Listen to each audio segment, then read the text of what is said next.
ಮಿತ್ರರೇ, ಇಂದು ನಾವು ಕರ್ನಾಟಕವನ್ನಾಳಿದ ಪ್ರಮುಖ ರಾಜವಂಶಗಳಲ್ಲಿ ಒಂದಾದ ಮೈಸೂರು ಒಡೆಯರ್ ಇತಿಹಾಸವನ್ನು, ಅದರಲ್ಲೂ ವಿಶೇಷವಾಗಿ ಚಿಕ್ಕದೇವರಾಜ ಒಡೆಯರ್ ಸಾಧನೆಗಳನ್ನು ತಿಳಿದುಕೊಳ್ಳೋಣ.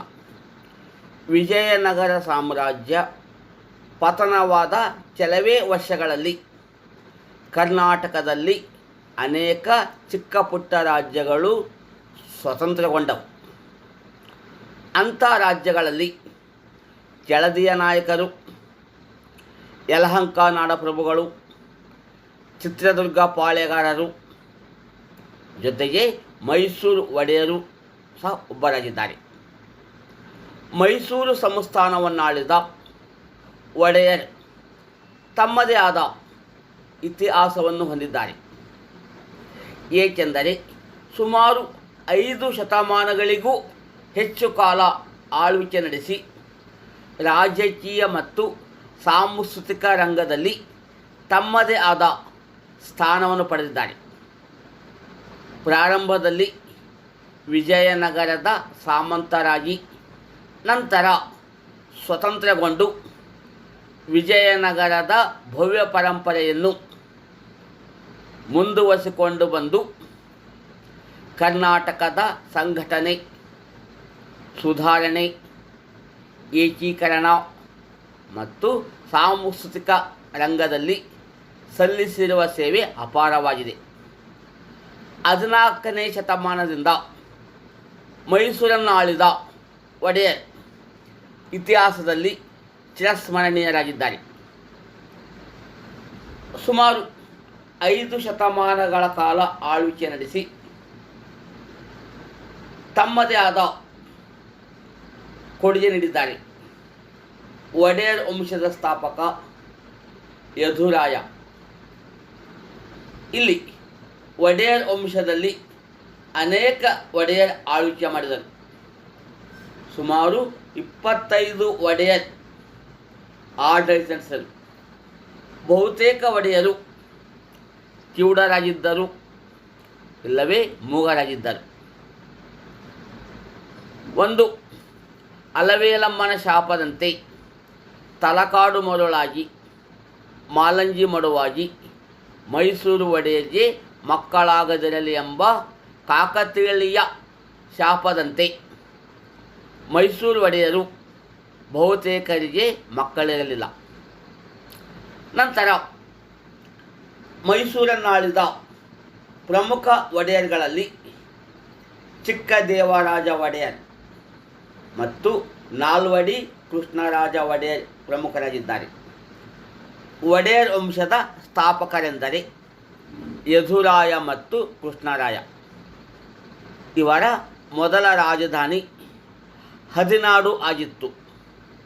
ನಂತರ ಅದು ತಮ್ಮ ರಾಜಧಾನಿಯನ್ನು ಶ್ರೀರಂಗಪಟ್ಟಣಕ್ಕೆ ವರ್ಗಾಯಿಸಿಕೊಂಡರು. ಕಾಲಾನುಕ್ರಮದಲ್ಲಿ ಬಂದಂಥ ಮುಮ್ಮಡಿ ಕೃಷ್ಣರಾಜ ಒಡೆಯರ್ ರಾಜಧಾನಿಯನ್ನು ಶ್ರೀರಂಗಪಟ್ಟಣದಿಂದ ಮೈಸೂರಿಗೆ ವರ್ಗಾಯಿಸಿದರು. ಒಡೆಯರ್ ಆಳ್ವಿಕೆಯ ಕಾಲದಲ್ಲಿ ಅನೇಕರು ಆಳ್ವಿಕೆ ಮಾಡಿದರು. ಅವರುಗಳಲ್ಲಿ ರಾಜ ಒಡೆಯರು ಮೈಸೂರು ಸಂಸ್ಥಾನದಲ್ಲಿ ಕ್ರಿಸ್ತಶಕ 1610ರಲ್ಲಿ ನವರಾತ್ರಿ ಉತ್ಸವವನ್ನು, ದಸರಾ ಹಬ್ಬವನ್ನು ಆರಂಭಿಸಿದರು. ಒಡೆಯರ್ ಆಳ್ವಿಕೆ ಮೈಸೂರಿನ ಇತಿಹಾಸದಲ್ಲಿ ಚಿರಸ್ಮರಣೀಯವಾಗಿದೆ. ಕಾರಣ, ಮೈಸೂರು ಸಂಸ್ಥಾನವು ಇಡೀ ದೇಶದಲ್ಲಿಯೇ ಮಾದರಿ ಸಂಸ್ಥಾನವಾಗಲು ಪ್ರಮುಖ ಕಾರಣರೇ ಒಡೆಯರ್. ಒಡೆಯರ್ ಆಳ್ವಿಕೆಯ 5 ಶತಮಾನಗಳ ಆಳ್ವಿಕೆಯಲ್ಲಿ ಕೆಲವೊಂದು ಒಡೆಯರ್ ದುರ್ಬಲರಾಗಿದ್ದಾಗ ಮೈಸೂರು ಸಂಸ್ಥಾನವನ್ನು ಕ್ರಿಸ್ತಶಕ 1761ರಿಂದ ಕ್ರಿಸ್ತಶಕ 1799ರವರೆಗೆ ಹೈದರ್ ಅಲಿ ಮತ್ತು ಟಿಪ್ಪು ಸುಲ್ತಾನ್ ಆಳ್ವಿಕೆ ಮಾಡಿದರು. ನಂತರ ಮುಮ್ಮಡಿ ಕೃಷ್ಣರಾಜ ಒಡೆಯರ್ ಅಸಮರ್ಥರಾಗಿದ್ದಾರೆಂದು ತಿಳಿದು ಭಾರತದ governor general lord William Bentinck ಈತನು ಮೈಸೂರು ಸಂಸ್ಥಾನವನ್ನು ಒಡೆಯರ್ ಆಳ್ವಿಕೆಯಿಂದ ಬ್ರಿಟಿಷ್ ಆಳ್ವಿಕೆಗೆ ಒಳಪಡಿಸಿ ಮೈಸೂರಿನಲ್ಲಿ ಕಮಿಷನರ್ ಆಳ್ವಿಕೆ ಆರಂಭಿಸಿದನು. ಕ್ರಿಸ್ತಶಕ 1831ರಿಂದ 1881ರವರೆಗೆ ಸುಮಾರು 50 ವರ್ಷಗಳ ಕಾಲ ಮೈಸೂರು ಸಂಸ್ಥಾನವು ಕಮಿಷನರ್ ಆಳ್ವಿಕೆ ನಡೆಸಿತು. ಈ ರೀತಿಯಾಗಿ ಕ್ರಿಸ್ತಶಕ 1400ರಿಂದ 1947ರವರೆಗೂ ಭಾರತಕ್ಕೆ ಸ್ವಾತಂತ್ರ್ಯ ದೊರೆಯುವವರೆಗೂ ಮೈಸೂರಿನಲ್ಲಿ ಒಡೆಯರ್ ಆಳ್ವಿಕೆ ಆರಂಭಿಸಿದರು. ಇವರ ಲಾಂಛನ ಗಂಡ ಬೇರುಂಡವಾಗಿತ್ತು. ಒಡೆಯರ್ ಯಾರು? ಅವರ ಮೂಲ ಸ್ಥಳ ಯಾವುದು? ಒಡೆಯರ್ ವಂಶ ಸ್ಥಾಪನೆಗೆ ಕಾರಣಗಳೇನು? ಪ್ರಾರಂಭದಲ್ಲಿ ಚಾಮರಾಜರು ಮೈಸೂರಿನ ಹತ್ತಿರ ಇರ್ತಕ್ಕಂಥ ಹದಿನಾಡು ಎಂಬಲ್ಲಿ ಸಣ್ಣ ರಾಜ್ಯವನ್ನು ಕಟ್ಟಿಕೊಂಡು ಆಳ್ವಿಕೆ ಮಾಡಿಸಿದರು. ಅವರ ರಾಜಧಾನಿ ಶ್ರೀರಂಗಪಟ್ಟಣವಾಗಿತ್ತು. ಚಾಮರಾಜರ ಹೆಂಡತಿ ರಾಜಮ್ಮಣ್ಣಿ, ಆತನ ಮಗಳು ಚಿಕ್ಕದೇವರಸಿ. ಆದರೆ 1399ರಲ್ಲಿ ಚಾಮರಾಜರು ಮರಣ ಹೊಂದಿದರು. ಚಾಮರಾಜರ ಮರಣಾನಂತರ ಕಾರುಗಳ್ಳಿಯ ಪಾಳೆಗಾರ ಮಾರನಾಯಕನು ಶ್ರೀರಂಗಪಟ್ಟಣವನ್ನು ಆಕ್ರಮಿಸಿಕೊಂಡು ಚಿಕ್ಕದೇವರಸಿಯನ್ನು ತನಗೆ ಕೊಟ್ಟು ಮದುವೆ ಮಾಡಬೇಕೆಂದು ರಾಣಿಯಾದ ರಾಜಮ್ಮಣ್ಣಿಯನ್ನು ಪೀಡಿಸತೊಡಗಿದನು. ಇದೇ ಸಂದರ್ಭದಲ್ಲಿ ದ್ವಾರಕಾದಿಂದ ಆಗಮಿಸಿದ ಯದುರಾಯ ಮತ್ತು ಕೃಷ್ಣರಾಯ ಎಂಬ ಸಹೋದರರು ಶ್ರೀರಂಗಪಟ್ಟಣಕ್ಕೆ ಆಗಮಿಸಿ ಕಾರುಗಳ್ಳಿಯ ಪಾಳೆಗಾರ ಮಾರನಾಯಕನನ್ನು ಕೊಂದು ಹಾಕಿದರು. ಆಗ ಸಂತೋಷಗೊಂಡ ರಾಜಮ್ಮಣ್ಣಿ ತನ್ನ ಮಗಳಾದ ಚಿಕ್ಕದೇವರಸಿಯನ್ನು ಯದುರಾಯನಿಗೆ ಕೊಟ್ಟು ವಿವಾಹ ಮಾಡಿದಳು. ಅಷ್ಟೇ ಅಲ್ಲದೆ ಇಡೀ ರಾಜ್ಯವನ್ನು ಯದುರಾಯನಿಗೆ ಒಪ್ಪಿಸಲಾಯಿತು. ಈ ರೀತಿಯಾಗಿ ಯದುರಾಯನು ಕ್ರಿಸ್ತಶಕ 1400 ಏಪ್ರಿಲ್ 20ರಂದು ಮೈಸೂರು ಒಡೆಯರಾದರು. ಇಲ್ಲಿ ಯದುರಾಯನು ಸ್ಥಾಪಿಸಲ್ಪಟ್ಟಂತಹ ಒಡೆಯರ್ ವಂಶವು ಮುಂದೆ ಅನೇಕ ಒಡೆಯರ್ ಆಳ್ವಿಕೆ ಮಾಡಿದರು. ಅವರುಗಳೆಂದರೆ ಕಂಠೀರವ ನರಸರಾಜ ಒಡೆಯರ್, ರಾಜ ಒಡೆಯರ್. ನಂತರ ಕಾಲಾನುಕ್ರಮದಲ್ಲಿ ಬಂದವರೇ ದೊಡ್ಡ ದೇವರಾಜ ಒಡೆಯರ್. ಮೈಸೂರು ಒಡೆಯರಾದ ದೊಡ್ಡ ದೇವರಾಜ ಒಡೆಯರ್ ಮರಣ ಹೊಂದಿದರು. ಅವರಿಗೆ ಗಂಡು ಮಕ್ಕಳಿರಲಿಲ್ಲ. ಅಂತೆಯೇ ದೊಡ್ಡ ದೇವರಾಜ ಒಡೆಯರ ಸಹೋದರನ ಮಗನಾದ ಚಿಕ್ಕ ದೇವರಾಜ ಒಡೆಯರ್ ಕ್ರಿಸ್ತಶಕ 1672ರಲ್ಲಿ ಮೈಸೂರಿನ ಒಡೆಯರಾದರು. ಚಿಕ್ಕ ದೇವರಾಜ ಒಡೆಯರು 32 ವರ್ಷಗಳ ಕಾಲ, ಅಂದರೆ ಕ್ರಿಸ್ತಶಕ 1672ರಿಂದ 1704ರವರೆಗೆ ಆಳ್ವಿಕೆ ನಡೆಸಿದರು. ನಾವು ಚಿಕ್ಕ ದೇವರಾಜ ಒಡೆಯರನ್ನು ಮೈಸೂರಿನ ಆರಂಭದ ದೊರೆಗಳಲ್ಲಿ ಅತಿ ಶ್ರೇಷ್ಠರೆಂದು ಕರೆಯಬಹುದು. ಏಕೆಂದರೆ ಇವರು ಪರಾಕ್ರಮಿಗಳಾಗಿದ್ದು ದಕ್ಷ ಆಡಳಿತಗಾರರಿದ್ದರು. ಅಂತೆಯೇ ಇವರ ಆಳ್ವಿಕೆಯು ಸೈನಿಕ ಸಾಧನೆಗಳಿಂದ ಮಾತ್ರವಲ್ಲದೆ ಆಡಳಿತ ರಂಗದಲ್ಲಿ, ಆರ್ಥಿಕ ರಂಗದಲ್ಲಿ, ಸಾಹಿತ್ಯ ರಂಗದಲ್ಲಿ ಮಹಾನ್ ಪ್ರಗತಿಯನ್ನೇ ಕಂಡಿತು. ಚಿಕ್ಕ ದೇವರಾಜ ಒಡೆಯರು ಕ್ರಿಸ್ತಶಕ 1672ರಲ್ಲಿ ಮೈಸೂರು ಒಡೆಯರಾಗಿ ಬಂದಾಗ ಈಗಾಗಲೇ ಅವರು ಅನೇಕ ಸಮಸ್ಯೆಗಳನ್ನೇ ಎದುರಿಸಬೇಕಾಗಿತ್ತು. ಕಾರಣ, ವಿಜಯನಗರವು ಈಗಾಗಲೇ ಪತನ ಹೊಂದಿತ್ತು. ವಿಜಯನಗರ ಶತ್ರುಗಳಾದ ಬಹುಮನಿ ಸುಲ್ತಾನರು ಮೈಸೂರಿನ ಮೇಲೆ ದಾಳಿ ಮಾಡಲು ಸಮಯಕ್ಕಾಗಿ ಕಾಯುತ್ತಿದ್ದರು. ಇದೇ ವೇಳೆಗೆ ಮರಾಠ ದೊರೆ ಶಿವಾಜಿ ಮೈಸೂರಿನ ಮೇಲೆ ದಾಳಿ ಮಾಡಲು ತನ್ನ ಸೈನ್ಯ ಸಿದ್ಧತೆಯನ್ನು ಮಾಡಿಕೊಂಡಿದ್ದನು. ದೆಹಲಿಯಲ್ಲಿ ಮೊಘಲ್ ಚಕ್ರವರ್ತಿ ಔರಂಗಜೇಬನು ದಕ್ಷಿಣದ ಮೇಲೆ ದಾಳಿ ಮಾಡಲು ಈಗಾಗಲೇ ಆರಂಭಿಸಿದನು. ಜೊತೆಗೆ ಮೈಸೂರು ಸಂಸ್ಥಾನದ ಸುತ್ತಮುತ್ತಲೂ ಇರ್ತಕ್ಕಂಥ ಚಿಕ್ಕ ಪುಟ್ಟ ಸಾಮಂತರು ಮತ್ತು ಪಾಳೆಗಾರರು ಮೈಸೂರಿನ ವಿರುದ್ಧ ಯುದ್ಧಕ್ಕೆ ಸಿದ್ಧರಿದ್ದರು. ಅವರುಗಳಲ್ಲಿ ಪ್ರಮುಖರೆಂದರೆ ಮದುರೈನಲ್ಲಿ ಚೊಕ್ಕನಾಥ, ಇಕ್ಕೇರಿಯಲ್ಲಿ ರಾಣಿ ಚೆನ್ನಮ್ಮಾಜಿ. ಇವರು ಸ್ವತಂತ್ರರಾಗಿ ಈಗಾಗಲೇ ಯುದ್ಧ ನಡೆಸಿದರು. ಚಿಕ್ಕದೇವರಾಜ ಒಡೆಯರ ಕಾಲದಲ್ಲಿ ಅತ್ಯಂತ ಬಲಿಷ್ಠ ಶತ್ರುಗಳಿದ್ದರು. ಒಂದು ಕಡೆ ಬಹುಮನಿ ಸುಲ್ತಾನರು, ಇನ್ನೊಂದು ಕಡೆ ಮರಾಠ ನಾಯಕ ಶಿವಾಜಿ, ಮೊಘಲ್ ಚಕ್ರವರ್ತಿ ಔರಂಗಜೇಬ್, ಜೊತೆಗೆ ಕೆಳದಿಯ ರಾಣಿ ಚೆನ್ನಮ್ಮಾಜಿ. ಇಂತಹ ಸಂದಿಗ್ಧ ಸನ್ನಿವೇಶದಲ್ಲಿ ಅಧಿಕಾರ ಸ್ವೀಕಾರ ಮಾಡಿದಂಥ ಚಿಕ್ಕದೇವರಾಜ ಒಡೆಯರು ಬಹು ದಿಟ್ಟತನದಿಂದ ಶತ್ರುಗಳನ್ನು ದಿಟ್ಟತನ ಎದುರಿಸಿ ಮೈಸೂರು ಸಂಸ್ಥಾನದ ರಕ್ಷಣೆ ಮಾಡುವ ಹೊಣೆಗಾರಿಕೆ ಹೊತ್ತರು. ಚಿಕ್ಕದೇವರಾಜ ಒಡೆಯರು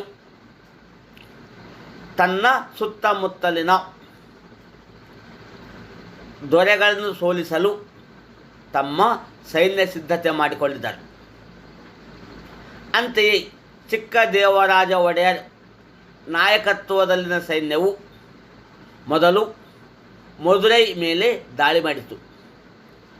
ಮದುರೈ ನಾಯಕ ಚೊಕ್ಕನಾಥನನ್ನು ಸೋಲಿಸಿ ಚಿಕ್ಕದೇವರಾಜ ಒಡೆಯರು ಆತನಿಂದ ಧೂಳಿಕೋಟೆ, ಮಳಲೆ, ಮುತ್ತಂಜತ್ತಿ, ಪಾರಮತ್ತಿ ಮತ್ತು ಸೇಲಂಗಳನ್ನು ವಶಪಡಿಸಿಕೊಂಡರು. ಈ ರೀತಿಯಾಗಿ ಮಧುರೈ ನಾಯಕ ಚೊಕ್ಕನಾಥನನ್ನು ಸಂಪೂರ್ಣವಾಗಿ ಸದೆಬಡಿದರು.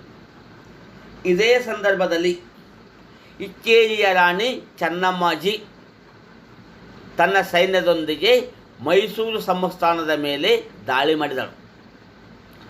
ಆಗ ಚಿಕ್ಕದೇವರಾಜ ಒಡೆಯರ ದಳವಾಹಿ ಕುಮಾರಯ್ಯನ ನಾಯಕತ್ವದಲ್ಲಿನ ಸೈನ್ಯವು ದಾಳಿ ಮಾಡಿತು. ಆದರೆ ರಾಣಿ ಚೆನ್ನಮ್ಮಾಜಿಯ ಸೈನ್ಯವು ಕುಮಾರಯ್ಯನ ಸೈನ್ಯವನ್ನು ಸೋಲಿಸಿ ಬೇಲೂರು ಮತ್ತು ಹಾಸನಗಳನ್ನು ವಶಪಡಿಸಿಕೊಂಡಿತು. ಕಾಲಾನುಕ್ರಮದಲ್ಲಿ ಚಿಕ್ಕದೇವರಾಜ ಒಡೆಯರು ಪೂರ್ವದ ಮೇಲೆ ದಂಡಯಾತ್ರೆ ಕೈಗೊಂಡರು. ತಮ್ಮ ಸೈನ್ಯದೊಂದಿಗೆ ದಾಳಿಯನ್ನು ಮಾಡಿ ತುಮಕೂರು, ಹೊಸಕೋಟೆ, ಮಂಗಳೂರು, ಮಾಗಡಿ, ಮಧುಗಿರಿ ಇನ್ನು ಮುಂತಾದ ಅನೇಕ ಪ್ರದೇಶಗಳನ್ನು ವಶಪಡಿಸಿಕೊಂಡರು. ಇದೇ ಸಂದರ್ಭದಲ್ಲಿ ಕ್ರಿಸ್ತಶಕ 1672ರಲ್ಲಿ ಮರಾಠ ನಾಯಕ ಶಿವಾಜಿಯ ಮಗ ಸಂಭಾಜಿ ನೇತೃತ್ವದಲ್ಲಿನ ಮರಾಠ ಸೈನ್ಯವು ಮೈಸೂರಿನ ಮೇಲೆ ದಾಳಿ ಮಾಡಿತು. ಆಗ ಚಿಕ್ಕದೇವರಾಜ ಒಡೆಯರು ಬಾಣಾವಾರದ ಬಳಿ ಸಂಭಾಜಿಯ ನಾಯಕತ್ವದಲ್ಲಿನ ಸೈನ್ಯವನ್ನು ಸೋಲಿಸಿ ಅಪ್ರತಿಮ ವೀರ ಎಂಬ ಬಿರುದಂದಿಸಿದರು. ಕೆಲವು ವರ್ಷಗಳ ನಂತರ, ಅಂದರೆ ಕ್ರಿಸ್ತಶಕ 1682ರಲ್ಲಿ ಮರಾಠ ಸೈನ್ಯ ಮತ್ತೊಮ್ಮೆ ಮೈಸೂರಿನ ಮೇಲೆ ದಾಳಿ ಮಾಡಿತು. ಆಗ ಚಿಕ್ಕದೇವರಾಜ ಒಡೆಯರು ಮತ್ತೊಮ್ಮೆ ಮರಾಠ ಸೈನ್ಯವನ್ನು ಸೋಲಿಸಿದರು. ಮರಾಠ ಸೇನಾನಿಗಳಾದ ಚೈತಾಜಿ ಮತ್ತು ನಿಂಬಾಜಿಗಳ ರುಂಡಗಳನ್ನು ಕತ್ತರಿಸಲಾಯಿತು. ಆಗ ಚಿಕ್ಕದೇವರಾಜ ಒಡೆಯರು ಮಹಾರಾಷ್ಟ್ರ ಭೂಪಾಲ ಜಾಲರಿಪು ಎಂಬ ಬಿರುದಿಸಿದರು. ಇದೇ ಸಂದರ್ಭದಲ್ಲಿ ಬೆಂಗಳೂರಿನಲ್ಲಿ ಆಳ್ವಿಕೆ ಮಾಡುತ್ತಿದ್ದ ಶಹಾಜಿಯ ಮಗ ಏಕೋಜಿಯನ್ನು ಸೋಲಿಸಿದರು. ಆಗ ಚಿಕ್ಕದೇವರಾಜ ಒಡೆಯರು ಅವನಿಂದ ತ್ಯಾಮಗೊಂಡ್ಲು ಮತ್ತು ಚಿಕ್ಕನಾಯಕನಹಳ್ಳಿಗಳನ್ನು ವಶಪಡಿಸಿಕೊಂಡರು.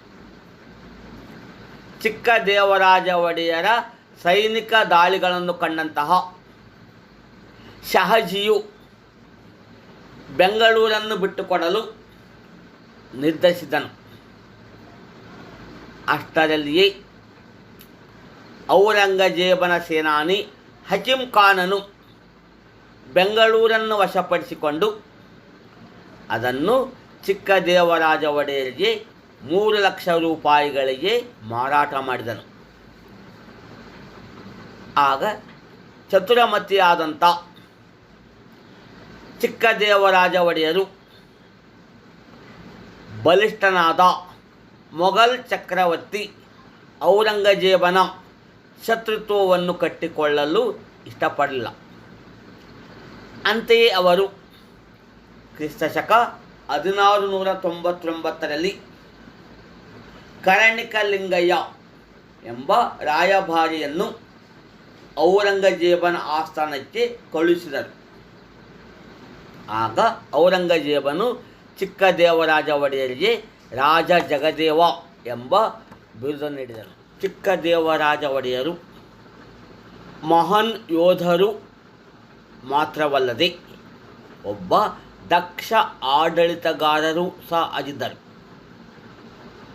ಇವರ ಆಡಳಿತದಿಂದಾಗಿ ಮೈಸೂರು ರಾಜ್ಯವು ಆರ್ಥಿಕ ಸ್ಥಿರತೆಯನ್ನು ಪಡೆಯಿತು. ಚಿಕ್ಕದೇವರಾಜ ಒಡೆಯರು ಸೈನಿಕ ಸಾಧನೆಗಳಿಗಿಂತಲೂ ಆಡಳಿತ ರಂಗದಲ್ಲಿ ಮಹಾನ್ ಸಾಧನೆಯನ್ನು ಮಾಡಿದ್ದಾರೆ. ಅಂತೆಯೇ ಚಿಕ್ಕದೇವರಾಜ ಒಡೆಯರು ಮೈಸೂರು ಸಂಸ್ಥಾನವನ್ನು ದಕ್ಷ ರೀತಿಯಿಂದ ನೋಡಿಕೊಂಡು ಹೋಗಲು ರಾಜ್ಯವನ್ನು 84 ವಿಭಾಗಗಳನ್ನಾಗಿ ವಿಂಗಡಿಸಿದ್ದರು. ಪ್ರತಿಯೊಂದು ವಿಭಾಗಕ್ಕೂ ಸುಬೇದಾರ, ಶಿರಸ್ತೇದಾರ, ಓಲೇಕಾರ, ಶಾನುಭೋಗ ಎಂಬ ಅಧಿಕಾರಿಗಳನ್ನು ನೇಮಕ ಮಾಡಿದರು. ಚಿಕ್ಕದೇವರಾಜ ಒಡೆಯರು ಮೊಘಲ್ ಆಡಳಿತ ಮಾದರಿಯಲ್ಲಿ ರಾಜ್ಯದ ಆಡಳಿತದಲ್ಲಿ 18 ಇಲಾಖೆಗಳನ್ನು ಅಂದರೆ 18 ಕಚೇರಿಯನ್ನು ಆರಂಭಿಸಿದರು. 18 ಇಲಾಖೆಗಳೆಂದರೆ ನಿರೂಪದ ಚಾವಡಿ, ಅಂದರೆ ಇದು ರಾಜ್ಯದ ನೌಕರರ ಸಮಸ್ಯೆಗಳನ್ನು ಆಲಿಸಿ ಅವರಿಗೆ ಪರಿಹಾರ ಕೊಡಲಾಗುತ್ತಿತ್ತು. ಎರಡನೇ ಇಲಾಖೆ ಆಯಾಕಟ್ಟಿನ ಚಾವಡಿ, ಇದು ನಾಗರಿಕ ಮತ್ತು ಸೈನಿಕ ಲೆಕ್ಕಪತ್ರಗಳನ್ನು ನೋಡಿಕೊಳ್ಳುತ್ತಿತ್ತು. ಮೂರನೆಯದು ಮೈಸೂರು ಹೋಬಳಿ ವಿಚಾರದ ಚಾವಡಿ. ಈ ಇಲಾಖೆಯು ಕಾವೇರಿ ನದಿಯ ದಕ್ಷಿಣದ ಪ್ರದೇಶಗಳ ಆಡಳಿತವನ್ನು ನೋಡಿಕೊಳ್ಳುತ್ತಿತ್ತು. ನಾಲ್ಕನೇ ಇಲಾಖೆ ಪಟ್ಟಣದ ಹೋಬಳಿ. ಈ ಇಲಾಖೆಯು ಕಾವೇರಿ ನದಿಯ ಉತ್ತರ ಭಾಗದ ಪ್ರದೇಶಗಳ ಆಡಳಿತವನ್ನು ನೋಡಿಕೊಳ್ಳುತ್ತಿತ್ತು. ಐದನೇ ಇಲಾಖೆ ಸೀಮೆಯ ಕಂದಾಚಾರದ ಚಾವಡಿ. ಇದು ಸೈನಿಕರ ಯುದ್ಧೋಪಕರಣಗಳ ಮತ್ತು ಅದರ ಲೆಕ್ಕಪತ್ರಗಳನ್ನು ನೋಡಿಕೊಳ್ತಿತ್ತು. 6ನೇಯದು ಬಾಗಿಲ ಕಂದಾಚಾರದ ಚಾವಡಿ. ಇದು ಪಾಳೆಗಾರರಿಗೆ ಸಂಬಂಧಿಸಿದ ಆಡಳಿತವನ್ನು ನೋಡಿಕೊಳ್ಳುತ್ತಿತ್ತು. 7ನೇ ಇಲಾಖೆ ಸುಂಕದ ಚಾವಡಿ. ಅಂದರೆ ಇದು ಇನ್ಕಮ್ ಟ್ಯಾಕ್ಸ್ ಡಿಪಾರ್ಟ್ಮೆಂಟ್. ಇದು ಮೈಸೂರು ಸಂಸ್ಥಾನದ ತೆರಿಗೆಯ ಲೆಕ್ಕಪತ್ರಗಳನ್ನು ನೋಡಿಕೊಳ್ಳುತ್ತಿತ್ತು. 8ನೇದು ಪೊಮ್ಮಿನ ಚಾವಡಿ. ಇದು ವಸ್ತುಗಳ ಮೇಲಿನ ತೆರಿಗೆಗಳನ್ನು ನೋಡಿಕೊಳ್ಳುತ್ತಿತ್ತು. 9ನೇದು ತೊಡಾಯಿ ಚಾವಡಿ. ಇದು ಕೇವಲ ಶ್ರೀರಂಗಪಟ್ಟಣದಲ್ಲಿ ಮಾತ್ರ ತೆರಿಗೆಯ ವಸೂಲಿಯನ್ನು ನೋಡಿಕೊಳ್ತಿತ್ತು. 10ನೇದು ಪಟ್ಟಣದ ಹೋಬಳಿ. ಇದು ಹೋಬಳಿಗಳ ಆಡಳಿತವನ್ನು ನೋಡಿಕೊಳ್ಳುತ್ತಿತ್ತು. 11ನೇದು ಮೈಸೂರು ಹೋಬಳಿ.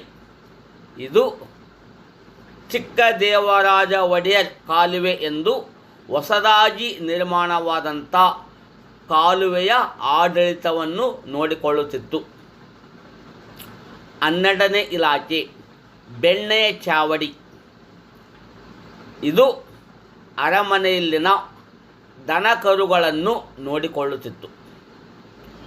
13ನೇದು ಪಟ್ಟಣದ ಚಾವಡಿ.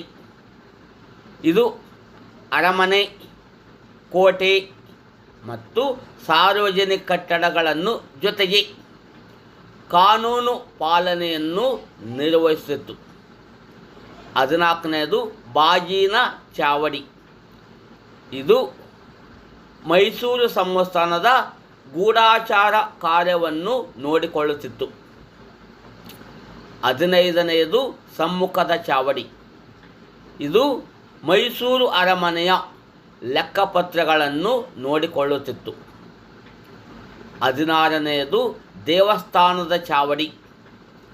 ಇದು ದೇವಾಲಯಗಳ ಲೆಕ್ಕಪತ್ರಗಳನ್ನು ನೋಡಿಕೊಳ್ಳುತ್ತಿತ್ತು. 17ನೇದು ಕಬ್ಬಿಣದ ಚಾವಡಿ. ಇದು ಕಬ್ಬಿಣದಿಂದ ತಯಾರಿಸಲಾದ ವಸ್ತುಗಳನ್ನು ನೋಡಿಕೊಳ್ಳುತ್ತಿತ್ತು. 18ನೇದು ಹೊಗೆಸೊಪ್ಪಿನ ಚಾವಡಿ. ಈ ಇಲಾಖೆಯು ಇದು ತಂಬಾಕಿನಿಂದ ತಯಾರಿಸಿದ ವಸ್ತುಗಳ ಮಾರಾಟವನ್ನು ನೋಡಿಕೊಳ್ತಿತ್ತು. ಈ ರೀತಿಯಾಗಿ ಚಿಕ್ಕದೇವರಾಜ ಒಡೆಯರು ಮೊದಲ ಬಾರಿಗೆ ಮೊಘಲ್ ಆಡಳಿತದ ಮಾದರಿಯಲ್ಲಿ ಮೈಸೂರು ಸಂಸ್ಥಾನದಲ್ಲಿ 18 ಇಲಾಖೆಗಳನ್ನು ಸ್ಥಾಪಿಸಿ ಮೈಸೂರು ಸಂಸ್ಥಾನ ಆಡಳಿತವನ್ನು ಸುಲಭವಾಗಿ ಮತ್ತು ದಕ್ಷತೆಯಿಂದ ನೋಡಿಕೊಳ್ಳಲು ಇಲಾಖೆಗಳನ್ನು ಸ್ಥಾಪನೆ ಮಾಡಿದರು. ಚಿಕ್ಕದೇವರಾಜ ಒಡೆಯರು ಗ್ರಾಮದ ಆಡಳಿತವನ್ನು ದಕ್ಷತೆಯಿಂದ ನೋಡಿಕೊಂಡು ಹೋಗಲು ಬಾರಾಬಲೂತಿ ಅಥವಾ ಗ್ರಾಮಾಡಳಿತ ಪದ್ಧತಿಯನ್ನು ಅನುಷ್ಠಾನಕ್ಕೆ ತಂದರು. ಬಾರಾಬಲೂತಿ ಪದ್ಧತಿಯಿಂದಾಗಿ ಅದರ ಉದ್ದೇಶವೆಂದರೆ ಗ್ರಾಮಗಳನ್ನು ದಕ್ಷತೆಯಿಂದ ನೋಡಿಕೊಂಡು ಹೋಗಲು ಮತ್ತು ಅಲ್ಲಿನ ಗ್ರಾಮಸ್ಥರಿಗೆ ಅವರಿಗೆ ಅನುಕೂಲತೆಯನ್ನು ಸ್ಥಾಪನೆ ಮಾಡುವ ಉದ್ದೇಶದಿಂದ ಅವರಿಗೆ ಅನುಕೂಲತೆಯನ್ನು ನೀಡುವ ಉದ್ದೇಶದಿಂದ ಬಾರಾಬಲೂತಿ ಪದ್ಧತಿಯನ್ನು ಜಾರಿ ತಂದರು. ಬಾರಾಬಲೂತಿ ಪದ್ಧತಿಯಲ್ಲಿ 12 ಜನ ಗ್ರಾಮದ ಆಡಳಿತಕ್ಕೆ ಅಧಿಕಾರಿಗಳಿದ್ದರು. ಆ 12 ಅಧಿಕಾರಿಗಳೆಂದರೆ ಗೌಡ, ಶಾನುಭೋಗ, ಜೋಯಿಸ, ಅಕ್ಕಸಾಲಿಗ, ಕುಂಬಾರ, ಬಡಿಗ, ಅಗಸ, ಕ್ಷೌರಿಕ, ನೀರುಗುಂಟೆ, ತೋಟಿ, ತಳವಾರ ಮತ್ತು ಕಮ್ಮಾರ. 12 ಜನ ಅಧಿಕಾರಿಗಳು ಗ್ರಾಮದ ಆಡಳಿತವನ್ನು ನೋಡಿಕೊಂಡು ಹೋಗುತ್ತಿತ್ತು. ಚಿಕ್ಕದೇವರಾಜ ಒಡೆಯರು ಮೈಸೂರು ಸಂಸ್ಥಾನದ ಕೃಷಿ ಭೂಮಿಯನ್ನು ಅಳತೆ ಮಾಡಿಸಿದರು. ಭೂಮಿಯ ಫಲವತ್ತತೆ ಮತ್ತು ಉತ್ಪಾದನೆಯ ಆಧಾರದ ಮೇಲೆ ಭೂ ಕಂದಾಯವನ್ನು ವಿಧಿಸಲಾಗುತ್ತಿತ್ತು. ರೈತರು ತಮ್ಮ ಉತ್ಪಾದನೆಯ 1/8 ಭಾಗವನ್ನು ಭೂ ಕಂದಾಯವೆಂದು ಸರಕಾರಕ್ಕೆ ಕೊಡಬೇಕಾಗುತ್ತಿತ್ತು. ಇಲ್ಲಿ ಸುಬೇದಾರನು ಕಂದಾಯ ವಸೂಲಿ ಮಾಡುತ್ತಿದ್ದನು. ಕೇವಲ ಭೂ ಕಂದಾಯವಲ್ಲದೆ ಮನೆಗಂದಾಯ, ಹುಲ್ಲುಗಾವಲು, ವ್ಯಾಪಾರ, ಅಂಗಡಿ, ಮೀನುಗಾರಿಕೆ ಮುಂತಾದವುಗಳ ಮೇಲೆ ತೆರಿಗೆಗಳನ್ನು ವಿಧಿಸಲಾಗುತ್ತಿತ್ತು. ಮೈಸೂರು ಸಂಸ್ಥಾನದ ಸರಕಾರಿ ನೌಕರರಿಗೆ ವೇತನದ ಅರ್ಧ ಭಾಗವನ್ನು ಧಾನ್ಯ ರೂಪದಲ್ಲಿ, ಉಳಿದ ಹಣವನ್ನು ನಗದು ರೂಪದಲ್ಲಿ ನೀಡಲಾಗ್ತಿತ್ತು. ಚಿಕ್ಕದೇವರಾಜ ಒಡೆಯರು ಸೈನ್ಯದ ಆಡಳಿತವನ್ನು ನೋಡಿಕೊಂಡು ಹೋಗಲು ದಳವಾಯಿ ಹುದ್ದೆಯನ್ನು ಮುಂದುವರಿಸಿದರು. ಅಷ್ಟೇ ಅಲ್ಲದೆ ರಾಜ್ಯದಲ್ಲಿ ಪ್ರಥಮ ಬಾರಿಗೆ ಅಂಚೆ ಪದ್ಧತಿಯನ್ನು ಸ್ಥಾಪನೆ ಮಾಡಿದರು. ಜೊತೆಗೆ ಮೈಸೂರು ಸಂಸ್ಥಾನದಲ್ಲಿ ಶಾಂತಿ ಮತ್ತು ಸುವ್ಯವಸ್ಥತೆಗೆ ಪೊಲೀಸ್ ಇಲಾಖೆಯನ್ನು ಸುಧಾರಣೆ ಮಾಡಿದರು. ಚಿಕ್ಕದೇವರಾಜ ಒಡೆಯರ್ ತಮ್ಮ ಆಳ್ವಿಕೆಯ ಕಾಲದಲ್ಲಿ 19 ತೆರಿಗೆಗಳನ್ನು ಜನರಿಂದ ವಸೂಲಿ ಮಾಡಿ ನಿರ್ದಿಷ್ಟ ಪ್ರಮಾಣದ ತೆರಿಗೆಗಳನ್ನು ಕಟ್ಟುನಿಟ್ಟಾಗಿ ಸಂಗ್ರಹಿಸಿ ಖಜಾನೆಯಲ್ಲಿ 9 ಕೋಟಿ ರೂಪಾಯಿಗಳನ್ನು ಸಂಗ್ರಹಿಸಿದರು. ಅಂತೆಯೇ ಇವರಿಗೆ ನವಕೋಟಿ ನಾರಾಯಣ ಎಂಬ ಬಿರುದು ಬಂದಿತು. ಚಿಕ್ಕದೇವರಾಜರು ರಾಜ್ಯದಲ್ಲಿ ಅಳತೆ ಮತ್ತು ತೂಕಗಳನ್ನು ಸರಿಪಡಿಸಿದರು. ವ್ಯಾಪಾರ ಮತ್ತು ವಾಣಿಜ್ಯ ರಂಗದಲ್ಲಿ ಅನೇಕ ಸುಧಾರಣೆಗಳನ್ನು ಮಾಡಿದರು. ನಿಯಂತ್ರಿತ ಮಾರುಕಟ್ಟೆ ಅಥವಾ ರೆಗ್ಯುಲೇಟೆಡ್ ಮಾರುಕಟ್ಟೆಗಳನ್ನು ಸ್ಥಾಪಿಸಿದರು. ಬೆಂಗಳೂರಿನಲ್ಲಿ ಸುಮಾರು 12,000 ನೇಕಾರರಿಗೆ ಮನೆಗಳನ್ನು ಕಟ್ಟಿಸಿಕೊಟ್ಟರು. ಇವರ ಆಳ್ವಿಕೆಯ ಕಾಲದಲ್ಲಿ ಕಾವೇರಿ ನದಿಗೆ ಅಣೆಕಟ್ಟನ್ನು ಕಟ್ಟಿ ಜಮೀನುಗಳಿಗೆ ನೀರಾವರಿ ಸೌಲಭ್ಯವನ್ನು ಒದಗಿಸಿದರು. ಅಂತೆಯೇ ಇವರ ಕಾಲದಲ್ಲಿ ದೊಡ್ಡ ದೇವರಾಜ ಕಾಲುವೆ ಮತ್ತು ಚಿಕ್ಕ ದೇವರಾಜ ಕಾಲುವೆಗಳು ನಿರ್ಮಾಣವಾದವು. ಚಿಕ್ಕದೇವರಾಜರು ಆಡಳಿತ ರಂಗದಲ್ಲಿ ಅಷ್ಟೇ ಅಲ್ಲದೆ ಸಾಹಿತ್ಯ ರಂಗದಲ್ಲಿ ಮತ್ತು ಕಲಾರಂಗದಲ್ಲಿ ಮಹಾನ್ ಸಾಧನೆಯನ್ನು ಮಾಡಿದ್ದಾರೆ. ಚಿಕ್ಕದೇವರಾಜ ಒಡೆಯರು ತಮ್ಮ ಆಳ್ವಿಕೆಯಲ್ಲಿ ಸಾಹಿತ್ಯದ ಅಭಿವೃದ್ಧಿಗೆ ಪ್ರೋತ್ಸಾಹ ನೀಡಿದರು. ಜೊತೆಗೆ ಸ್ವತಃ ಸಾಹಿತಿಗಳಾಗಿದ್ದರು. ಅಂತೆಯೇ ಇವರ ಆಸ್ಥಾನದಲ್ಲಿ ಅನೇಕ ವಿದ್ವಾಂಸರು ಮತ್ತು ಸಾಹಿತಿಗಳಿದ್ದರು. ಇವರ ಆಸ್ಥಾನದಲ್ಲಿ ಅನೇಕ ಕವಿಗಳಿದ್ದರು. ಅಂತಹ ಕವಿಗಳಲ್ಲಿ ತಿರುಮಲರಾಯ, ಚಿಕ್ಕೋಪಾಧ್ಯಾಯ, ತಿಮ್ಮಕವಿ, ಮಲ್ಲಿಕಾರ್ಜುನ, ವೇಣುಗೋಪಾಲ, ಮಲ್ಲರಸ, ಸಂಚೀವನ್ನಮ್ಮ, ಶೃಂಗಾರಮ್ಮ ಇದ್ದರು. ಚಿಕ್ಕದೇವರಾಜ ಒಡೆಯರ್ ಕಾಲದಲ್ಲಿ ಅನೇಕ ಗ್ರಂಥಗಳು ರಚಿಸಲ್ಪಟ್ಟವು. ಆ ಗ್ರಂಥಗಳೆಂದರೆ ಚಿಕ್ಕದೇವರಾಜ ಒಡೆಯರು ಸ್ವತಃ ಸಾಹಿತಿಗಳಾಗಿದ್ದು ಅವರು ಚಿಕ್ಕದೇವರಾಜ ಭಿನ್ನಪಂ ಮತ್ತು ಗೀತಗೋಪಾಲ ಜೊತೆಗೆ ಶೇಷಧರ್ಮ ಎಂಬ ಗ್ರಂಥಗಳನ್ನು ಬರೆದರು. ಚಿಕ್ಕೋಪಾಧ್ಯಾಯರು ವಿಷ್ಣು ಪುರಾಣ, ದಿವ್ಯ ಸೂರ್ಯ ಚರಿತ್ರೆ ಮತ್ತು ಶ್ರೀರಂಗ ಮಹಾತ್ಮೆ ಗ್ರಂಥಗಳನ್ನು ರಚಿಸಿದರು. ತಿರುಮಲರಾಯ ಅಪ್ರತಿಮ ವೀರಚರಿತ್ರೆ, ಮಲ್ಲಿಕಾರ್ಜುನ, ಚಿಕ್ಕ ದೇವರಾಜ ವಂಶಾವಳಿ, ವೇಣುಗೋಪಾಲ, ಜೇಡರ ದಾಸಿಮಯ್ಯ, ಅದೇ ರೀತಿಯಾಗಿ ಕನ್ನಡದ ಪ್ರಥಮ ಕವಿಯಿತ್ರಿ ಸಂಚಿ ಹೊನ್ನಮ್ಮ, ಹದಿ ಬದೆಯ ಧರ್ಮ. ಚಿಕ್ಕ ದೇವರಾಜ ಒಡೆಯರ ಕಾಲದಲ್ಲಿ ಕನ್ನಡದ ಪ್ರಥಮ ನಾಟಕ ಬರೆಯಲ್ಪಟ್ಟಿತು. ಈ ನಾಟಕವನ್ನು ಬರೆದವರು ಸಿಂಗರಾರ್ಯ, ಅದೇ ಮಿತ್ರವಿಂದ ಗೋವಿಂದ. ಕನ್ನಡದ ಪ್ರಥಮ ನಾಟಕವೆಂದು ಪರಿಗಣಿಸಲ್ಪಟ್ಟಿದೆ. ಈ ರೀತಿಯಾಗಿ ಸಾಹಿತ್ಯ ರಂಗದಲ್ಲಿ ಜೊತೆಗೆ ಚಿಕ್ಕ ದೇವರಾಜರ ಕಾಲದಲ್ಲಿ ಮೈಸೂರು ಸಂಸ್ಥಾನದಲ್ಲಿ ಅನೇಕ ದೇವಾಲಯಗಳು ನಿರ್ಮಾಣವಾದವು. ಅವುಗಳೆಂದರೆ ಗುಂಡ್ಲುಪೇಟೆಯಲ್ಲಿ ಶ್ರೀ ಪರವಾಸು ದೇವಾಲಯ, ಶ್ರೀರಂಗಪಟ್ಟಣದಲ್ಲಿ ವರದ ಸ್ವಾಮಿ ದೇವಾಲಯ, ಹೊಸಕೋಟೆಯಲ್ಲಿ ವರದ ಸ್ವಾಮಿ ದೇವಾಲಯ, ಬೆಂಗಳೂರಿನಲ್ಲಿ ವೆಂಕಟರಮಣ ದೇವಾಲಯ, ಹರದನಹಳ್ಳಿಯಲ್ಲಿ ಗೋಪಾಲಕೃಷ್ಣ ದೇವಾಲಯ, ಮೈಸೂರಿನಲ್ಲಿ ಶ್ವೇತವರಾಹ ದೇವಾಲಯ. ಇವರ ಕಾಲದಲ್ಲಿ ಅನೇಕ ದೇವಾಲಯಗಳು, ಕಟ್ಟಡಗಳು, ಸ್ಮಾರಕಗಳು ನಿರ್ಮಾಣವಾದವು. ಚಿಕ್ಕ ದೇವರಾಜ ಒಡೆಯರಿಗೆ ಅನೇಕ ಬಿರುದುಗಳಿದ್ದವು. ಆ ಬಿರುದುಗಳೆಂದರೆ ಮಹಾರಾಷ್ಟ್ರ ಭೂಪಾಲ ಜಾಲರಿಪು, ಶ್ರೀ ವೈಷ್ಣವ ಮತ ಪ್ರತಿಷ್ಠಾಪಕ, ನವಕೋಟಿ ನಾರಾಯಣ, ರಾಜ ಜಗದೇವ, ಅಪ್ರತಿಮ ವೀರ ಮತ್ತು ಕರ್ನಾಟಕ ಸುಪುತ್ರ.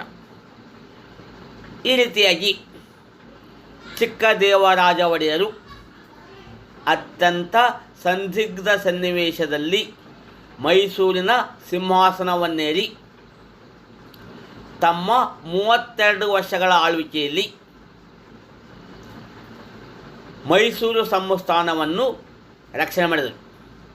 ವಿಶೇಷವಾಗಿ ಔರಂಗಜೇಬನಿಂದ, ಮರಾಠ ಶಿವಾಜಿಯಿಂದ, ಬಹುಮನಿ ಸುಲ್ತಾನರಿಂದ ಮೈಸೂರು ಸಂಸ್ಥಾನವನ್ನು ರಕ್ಷಣೆ ಮಾಡಿ ಅದನ್ನು ಬೆಳೆಸಿದವರೇ ಚಿಕ್ಕ ದೇವರಾಜ ಕಾಲ.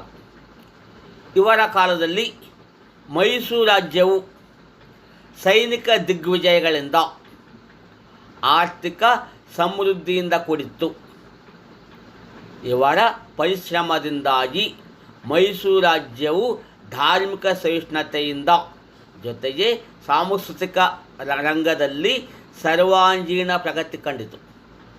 ಅಂತೆಯೇ ಚಿಕ್ಕ ದೇವರಾಜ ಒಡೆಯರನ್ನು ನಾವು ಆಧುನಿಕ ಮೈಸೂರಿನ ನಿರ್ಮಾಪಕರಲ್ಲಿ ಒಬ್ಬರೆಂದು ಕರೆಯಲಾಗಿದೆ. ಜೊತೆಗೆ ಮೈಸೂರಿನ ಆರಂಭದ ಒಡೆಯರುಗಳಲ್ಲಿ ಚಿಕ್ಕ ದೇವರಾಜ ಒಡೆಯರನ್ನು ಅತಿ ಶ್ರೇಷ್ಠರೆಂದು